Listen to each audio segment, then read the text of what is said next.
Hello mga kabitlog, nandito kami ngayon sa Angeles Electric. Babayad kami ngayon ng kuryente. Ngayon o.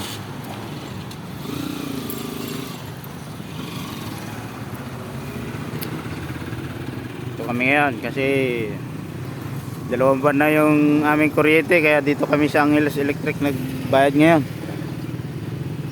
Kami nakapagbayad ng ano sa nakaraan. Ayan. Ayan, si Mrs. nasa loob na. Kaya nag-aantay ako dito sa parking. Maaga pa lang, kailangan nandito ka na kasi maraming tao dito.